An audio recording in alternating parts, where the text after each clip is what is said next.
Next, we want to talk about the light sensor on the EV3.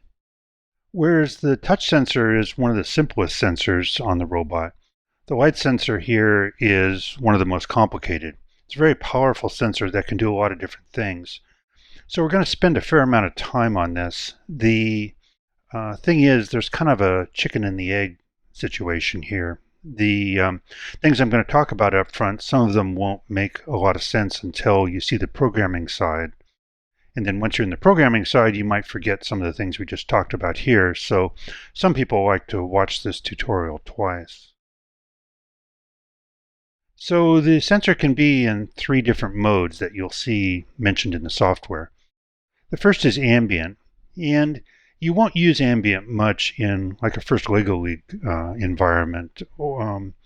It's all about sensing the light that's out in the world. So you'll typically mount the sensor looking out as opposed to down, and it's just picking up light in the room. More common is the reflected mode, and in this mode it's emitting light out of its LED and then picking up the light as it's reflected back into the sensor. Now the light that it's emitting is red, and so if you're shining it on something that's red or white or yellow or something that has a lot of red in it, then it'll get, really nice strong readings back. However, if you bounce red light off of blue, for example, the blue is going to absorb most of that light and it'll just get a little bit back to the sensor. So the sensor might think that this line is black, for example, because it's not seeing much of anything. The color sensor mode of this color sensor is one of the more interesting ones. This LED can actually emit 3 different colors. It can emit blue and red and green, and it does that at very, very high rates. It'll sequence through those different colors so fast that you can't really see them change. And for each one, it's going to measure the light coming back. And by looking at the 3 different values, it can make a decision about what color it's seeing. And it's going to return those colors in the form of numbers. So 0 would mean it doesn't see anything. 1 means it sees black, 2 blue, 3 green, 4 yellow, and so on. You'll see where this comes into play when we get into the programming side. When you're mounting the sensor, you want to keep in mind that it's pretty nearsighted. But you don't want to mount it so close to the surface that there's not room for the light to bounce out of the LED and bounce off the surface and go back into the sensor. I find that about 1/8 of an inch, 3 pennies worth or so, is a good value.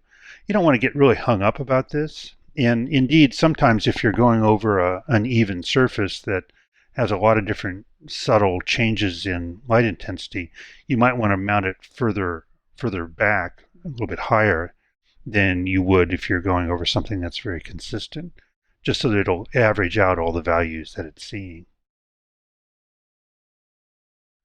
A tool that you'll want to use quite often if you're using light sensors is over here in this utility menu of the EV3.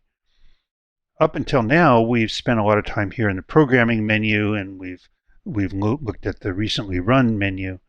The next one over is the utility menu, and it's got a lot of different things that'll control things that are plugged into your EV3 or read values back. And port view is what we're most concerned with. So you'll scroll on over here using your arrow keys, go to port view and press enter. And that's going to let you cycle through all the different sensors and motors that are plugged into your EV3. You may not think about it so much, but motors are sensors too. They have rotation sensors in them. So when it starts out, this will be on port 1, and then start, as you scroll through, you'll go 1, 2, 3, 4. Then it'll start going up here to the motors, and that'll be A, B, C, and D. The EV3 knows what kind of sensor is plugged into each of these ports, as long as it's an EV3 sensor. And so it'll by default say, oh, gee, this is a light sensor in this case. It'll default to reflected mode, which, as you'll recall, is that red light coming um, out of the sensor. But if you go down here and press the enter key, then you can choose what other mode you want, whether it's ambient or color. For example, if I chose color, then we can see how these sensors are different. So over here, I'm in the default reflected mode. And as you can see, the light sensor is over the black tape. And we're getting about 10% of the light. It goes from 0 to 100. Over here, we're in color mode, and we're over black, and we're getting a 1. So the 1 refers back to those numbers that we talked about. So 1 means it's seeing black. Let's look at another one. So here we are over white, and we're getting like 98%. So it's really, really bright. And over here on color mode, we're seeing 6, and 6 down here is white. So that's all working great. Now, what our eye sees and what the EV3 sees are two different things. So, for instance, right now I've got a green line out there, and we're getting, somewhere in the 20-30% kind of range here over green, which makes sense. It's somewhere between 0-ish, which was black, and 100-ish, which is white. But over here on color, you'll notice that it thinks it's 6, which is white. So the green here isn't the EV3's idea of green. It's something else, and so the EV3 doesn't know what to do with it. It calls it white. So the rule here is that whenever you're using the color sensor, you want to go to port view and see if it really is returning the color that you think it is. So now let's go look at how this works out when we're over in the programming side. Okay, so from a programming standpoint, I just want to write a simple program that will wait for the color that the light sensor sees to be black. And then when it is black, it's going to say black. So I've got a loop. I'm going to drag up a wait. And you can wait for a lot of different things, as you know. Last time we waited for a touch sensor. This time we're going to wait for a color sensor. And the color sensor has a lot of interesting modes here. On compare, you can just wait for it to be a particular color. You can wait for the light intensity that is reflected back to be at a certain value. Or you can wait for the ambient light to be at a certain value. Down here under change is a pretty interesting idea that's new to the EV3.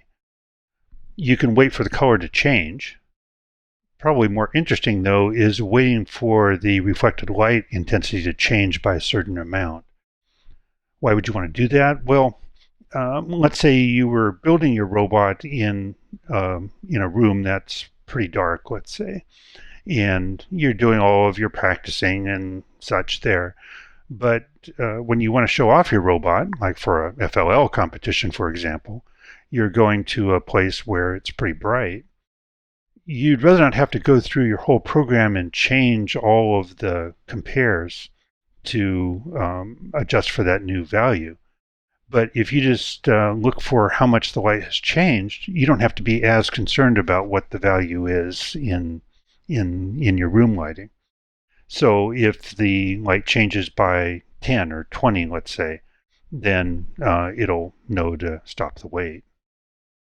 One word of warning, though, about using the change function on reflected light is it's reading the value underneath the light sensor at the instant that this block is first run each time through the loop.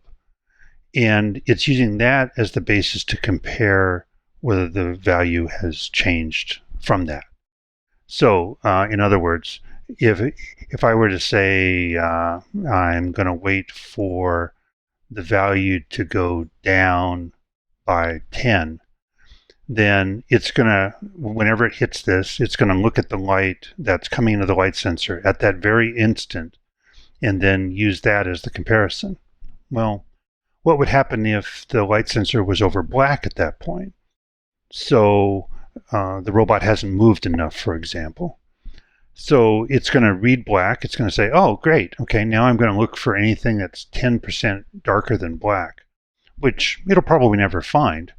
And hence, this block will never get satisfied, and it'll never go on to what's after that. In my case right now, I'm just going to wait for a color. So I'll go up here to color. And now I need to tell it what color. So that's what the first parameter is about. It'll default to red, but we want to have black, let's say. Now, notice you can wait for multiple different colors here. In my case, I'm just going to choose black. And now I just want to do something. Why don't I bring a sound block up here? And we'll play a file. And I'd like it to say black. Okay. So now if I were to run this program, the robot's just going to sit there, and when I show it something black, it's going to say black.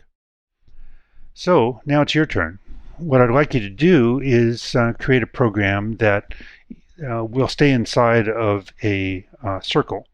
And the circle is on a white surface, and it's a black line all the way around.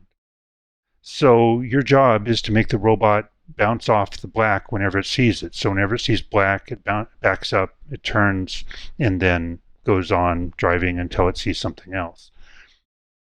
I'd like you to try different kinds of light sensors. Don't just use one. So you might start out by looking for the black color, but you also want to try it with the light changing its intensity, and try it with an absolute value using the port value or the port display that I showed you earlier. So try a bunch of different things. You'll want to be really comfortable with the light sensor and its different ways of operating, because this is a sensor that you'll use all the time.